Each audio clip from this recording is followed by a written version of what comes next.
Welcome to another edition of Spits and Suds. Thank you so much for joining us, and most important, thank you so much for supporting Spits and Suds, your top stars in NHL podcast right here in DFW. I'm Gavin Spittle of 105.3 The Fan. Got a good one today. So I figured with the Pete DeBoer talk kind of moving on, and now we're looking forward to who are the next candidates.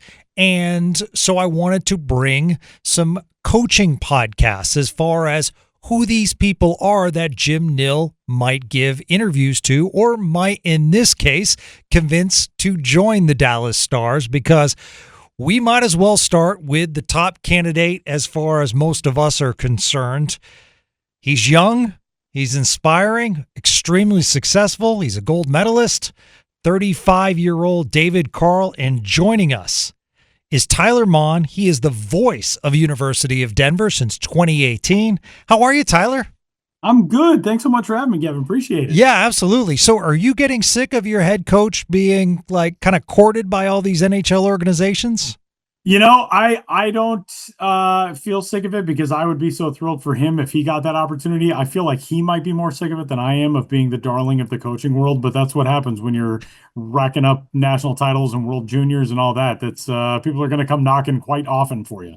So one of the things that always fascinated with me, just from a kind of distance view, I mean, Denver's always had a successful program. However, you know, the run between David Carle and Jim Montgomery has been so impressive. And now Jim Montgomery, the head coach of the St. Louis Blues, but it's not like we're talking about a powerhouse here as far as like a nationally known program like a Michigan or a Boston College or programs like that. I mean, University of Denver is kind of a small school, right? Yeah, pretty small school, a lot more grad students and postgraduate students than undergrads. It's not the traditional athletic institution, I think. But for the programs that you named, DU has more national titles than any other program in college hockey history. And it does surprise people, I think, to learn that, because you don't really know a whole lot about Denver outside of college hockey. And that's really only if you're a college hockey fan. And I think what probably stands out most, even in that context, is there are not necessarily the wide swaths of NHL stars that have gone through DU. There are some, here and there. Logan O'Connor with the Colorado Avalanche.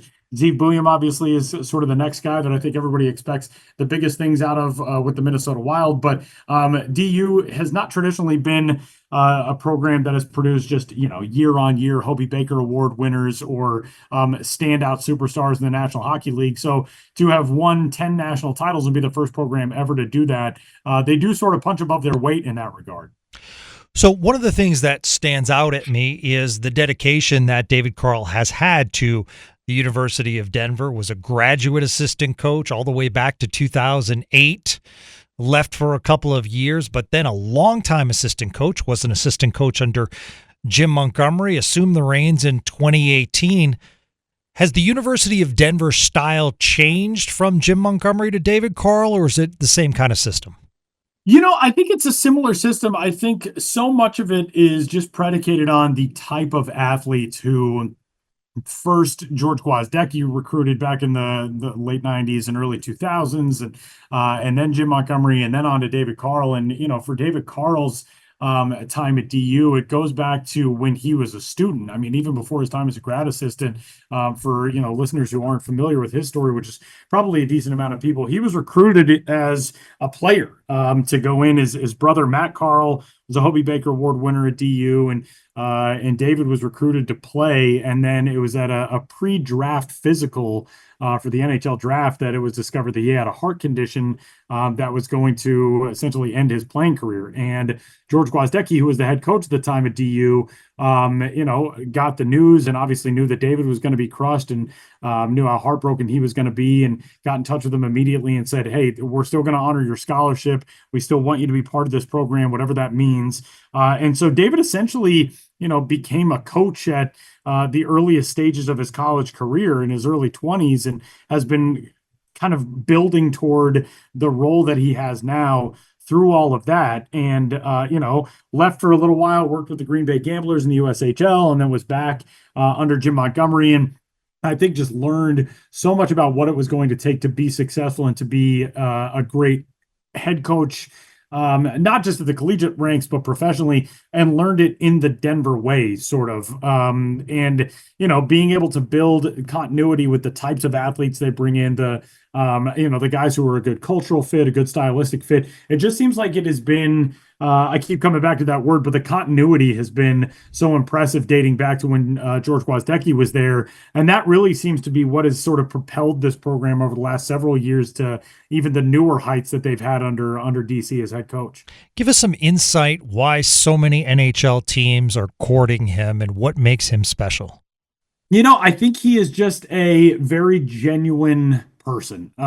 He is not a nonsense artist in any way. He's going to give it to you straight. He's going to tell you the things that you need to know in order to get better. And if that sits with you well and you're able to do those things and improve on those things, you're going to be rewarded by being successful under his tutelage. I think the opposite of that, if something is communicated and you're not able to get it done to the degree that he and his coaching staff need and to the standard that they hold, then I think he'll find somebody who does. And in that mold, he is very much a professional type of coach. He doesn't baby, his student athletes. I think he expects the best from them, and they, in return, give that to him, I think, just because of the way that he connects with them. And just, a good person. He is a family guy. He's got, I believe, 3 kids now, young kids, loves being in the Denver area. He's pretty much lived there for over half of his life now. And, certainly for over half of his life now that he's about 35.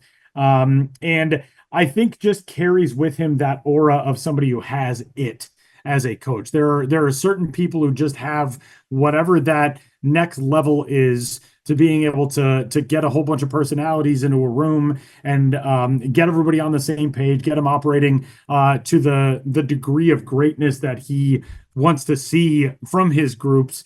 And he has that. The way his players talk about him, the way his assistants talk about him, there is just something about David Carle. There are a lot of guys who I think could have gotten a diagnosis that ends their playing career at 19 years old or whatever it was for him. And I think it sends you spiraling, or it sends you in search of something that, you're never going to be able to find again in high level athletics. And I think for DC, it was, all right, if I'm not going to play and I still want to be involved in this game, how do I become the best at the next thing, the next chapter of my life? And that's what he's done. And I think that is very, very appealing to a lot of people who want to see somebody who knows what it's like to find yourself in a difficult spot and be able to work to get out of it. And that's certainly something that he did in the early stages of his college career. And now as a head coach, he has been incredible at getting the most out of his guys. Back in May, he signed a multi-year extension. I guess the question becomes is what would it take for David Carle to leave and join? I mean, a lot of talk about him turning down the Chicago Blackhawks job. So it's interesting if Jim Nill will go back to the well and hire another University of Denver coach, because I think he's very proud of the Jim Montgomery hire. While it did not work out in Dallas, it certainly has worked out in St. Louis, and very good assistant as well, and did some very successful things in Boston. So I guess what would it take for David Carle to move to the next chapter? Yeah, we've talked about this before. It is, and he has said this many, many times, it is something that has to be the absolute perfect fit. I think there are several things at play here for DC. One of them is the fact that he loves Denver. Denver is home to him. He's not from Denver originally, but he's been there since, for, like I said, for over half of his life now. And he's got 3 young kids. His wife loves it there. His kids have, a family, a community there. That is something that is very, very big for him. And I think in order to find yourself in the next level, you don't want to just jump at any opportunity. And we've seen over the last few years, there have been a lot of teams that have come calling for David Carle, and he's been able to pass up those opportunities because of the fact that, and he said this too, outside of an NHL job, the job that he has right now is the best conceivable job out there for him. If there is something that doesn't feel like it is not even a 10 out of 10, I think it would have to be about a 12 out of a 10 fit for him to move on to the next level. He is very committed to being in Denver, to working at a place that he feels gave him so much with how they stuck by him early on in his athletic life. And later on his professional life. And so it's not as easy as I think probably a lot of fans would think of. Well, this guy's in college, we're going to give him the opportunity to get him to the NHL. That should be a no-brainer. It's not necessarily the case. He's got a great situation. He's got an athletic department that is in many ways geared toward the success of the hockey program. It's built around DU hockey, and it's tilted in that direction for the resources to be there for him to be successful, continue to win national championships. So he has the luxury of being able to say, no, I want to stick here because it is the place that gave him his shot, where he's already had a lot of success, and where I think he continues to feel the drive to accomplish things. Even though he's won some national championships, he's been to some Frozen Fours, there is still so much there that I think David Carle wants to build on and attain, that he has not reached that level yet at the college stage, where he thinks, all right, I've done everything I can do here. Let's go chase a Stanley Cup. So it's interesting because for so many people around sports, the easy answer to that question is, well, the money's got to be there. That's not the case with DC. I think it has to be the 100% perfect fit. He is a very principled guy. I don't think he would want to leave student athletes behind who he has, helped get either into the latter stages of their college careers, or guys who have been committed, or guys who he's coached in the World Juniors or whatever it is, incoming freshmen. He would have to leave for the exact perfect fit. And it just hasn't come up as of yet. There was some thought when the Avalanche were eliminated this year of, if they decided to move on from their coaching staff, would David Carle be a fit there? And, maybe that would have been a possibility, but ultimately they stuck with Jared Bednar and his staff. Yeah. And there's so much mutual respect between DC and his staff and Jared Bednar and what they do with the Avalanche as well. I think the Blackhawks thing, a lot of people assumed that would be the next logical landing spot for him. There are some connections between some DU administrators and backgrounds in Chicago and with the Blackhawks and all that. And that didn't happen. So it does just sort of feel like right now he can pick and choose. If he wants to go that route, he could pick the spot that's perfect for him, and somebody's just going to have to be able to hit all of those notes. I was just going to mention Bednauer, and that would seem like a perfect pick for Carle.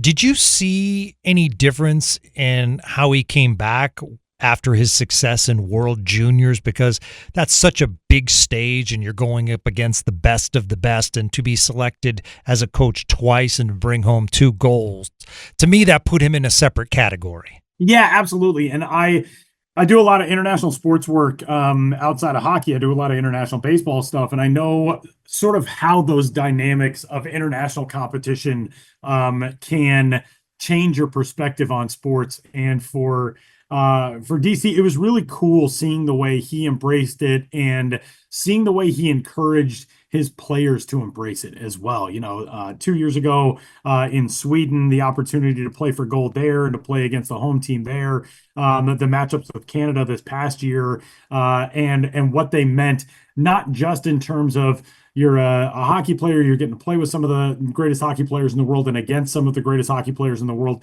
but he was very mindful of expressing to these guys what it means to play as part of USA Hockey, what it means to be opening the door for future USA Hockey athletes, for future teams, and the embrace of the international style of play, the crowd dynamics, the travel, the fact that when you're USA Hockey, you have a target on your backs, not just from being the most successful World Juniors team in recent years, but for being, everybody wants to beat the U.S. in international competition. He just managed those emotions, those expectations so well, but he came back and he was the same guy, and he'd leave and we'd talk to him before he left town for whether it was for Gothenburg or for Ottawa, and the conversation was about what things were going to be like when he got there. And then when he got back, we would have conversations about winning a gold medal and being able to celebrate. And then all of a sudden it was, all right, well, now it's time to talk about, a road series at Maine, or when you guys come home against Miami or whatever it is.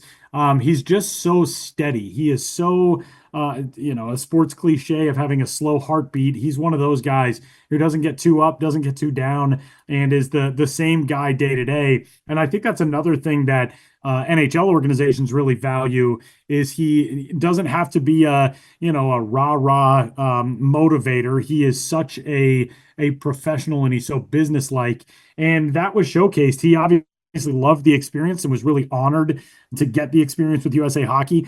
But I think it just added to his repertoire, his ability to manage and coach players and teams. And but it didn't change anything about him. I think he just came back and thought, all right, well, that's another thing that I know. And now let's go focus on the second half of this college season and try to win another national championship. Well, I did notice with that Team USA, highly skilled, but also not afraid to throw their weight around. I know the college game, juniors, is a little bit different than the pros, but what I'm watching in Florida and Edmonton and Stars fans are watching, they're like, at this point, no way the Stars should be in the finals. They would get wrecked by Florida, because that's one of the recurring topics that come out, is that the Stars are not physical enough. Can you see that in this University of Denver team? Yeah, I mean, it's interesting because the college game is so different. It goes through waves where I think there's more physicality in certain seasons than there is in others.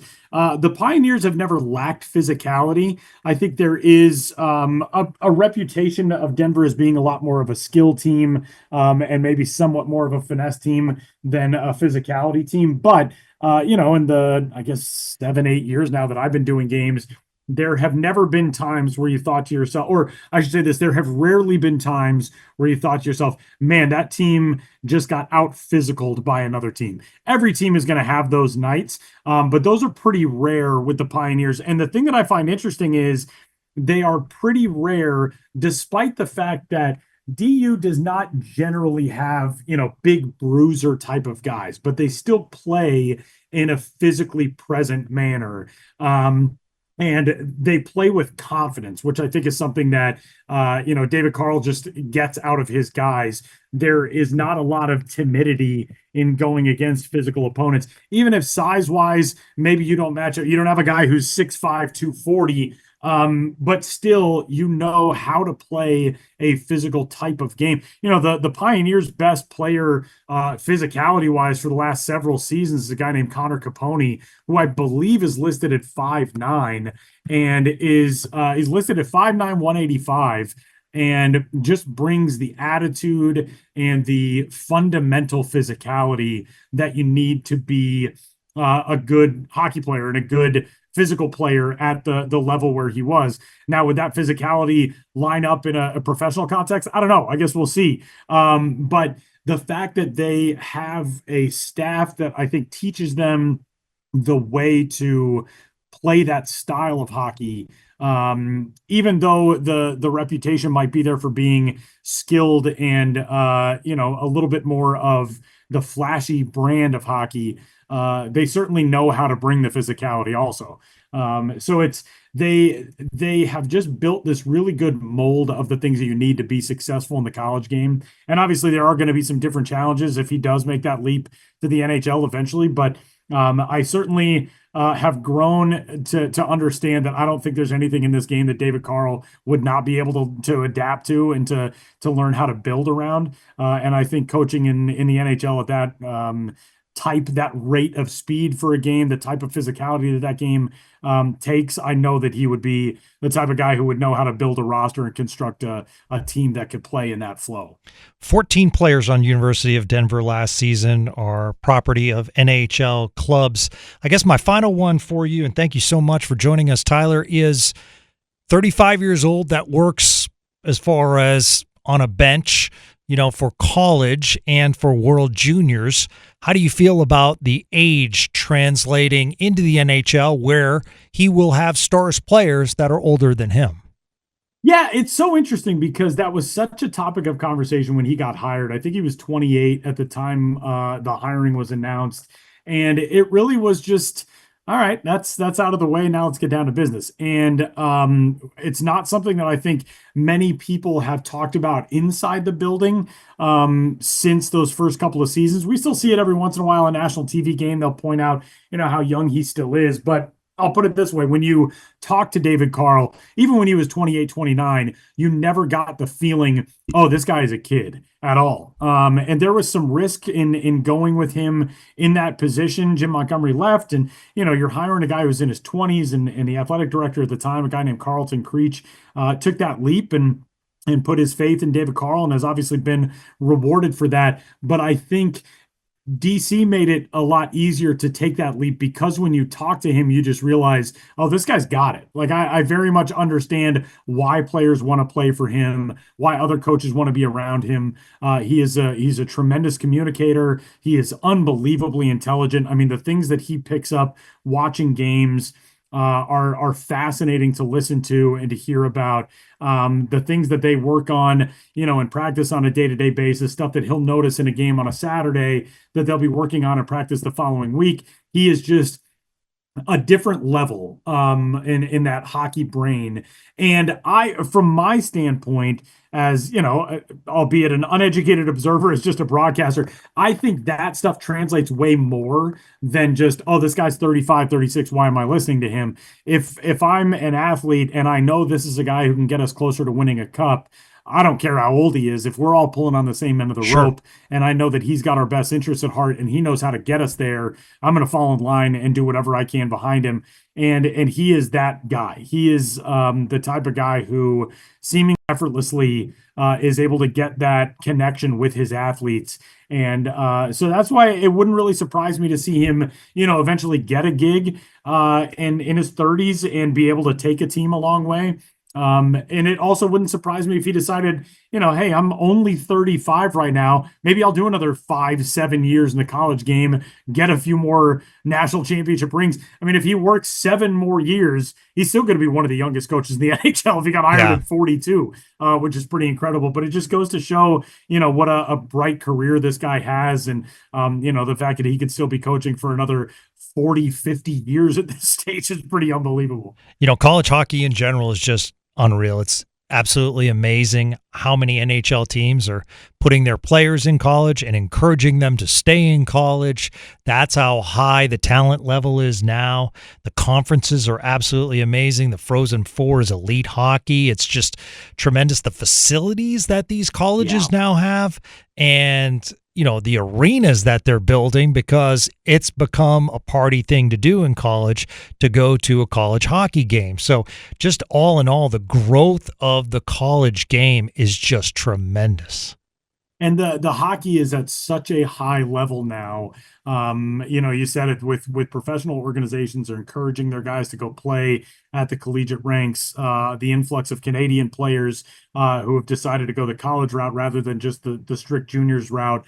It is incredible to see, even just in the time that I've been doing broadcasts, the level of play, which was already really good when I started doing DU hockey on TV in 2018. Now you are watching what at times does feel like, a professional level game for guys who are, 19 to 23 years old or whatever it is. And that is sort of a rising tide type of thing we're seeing it across a lot of college sports right now. College baseball is better than it's ever been. College basketball, I think the spread of talent going to different places and the types of movement that you see among players who ordinarily, might not have been discovered in the way that they are now. There is so much in college sports. We tend to focus on what is wrong with college sports right now. I think the competitiveness and the level of competition in college sports right now is as good as it has ever been. And college hockey is certainly a beneficiary of that. The level of play is just incredible at this stage. And to be a coaching staff and a program that has had success in this era says a lot about Denver and really ultimately says a lot about David Carle. Awesome deep dive on David Carle from the voice of University of Denver. Tyler Maun, thank you so much for joining us on Spits and Suds. You were absolutely great. Thank you. Really Thanks appreciate it. Thanks so much, man. Appreciate it. Thanks for having me. Absolutely. Continued success, my friend. So we'll do more deep dives in further episodes as we talk about some of the Stars coaching candidates. We also have some trade talk upcoming. We have free agency right around the corner. So lots of Spits and Suds to come. Until our next episode, everyone, have a great day.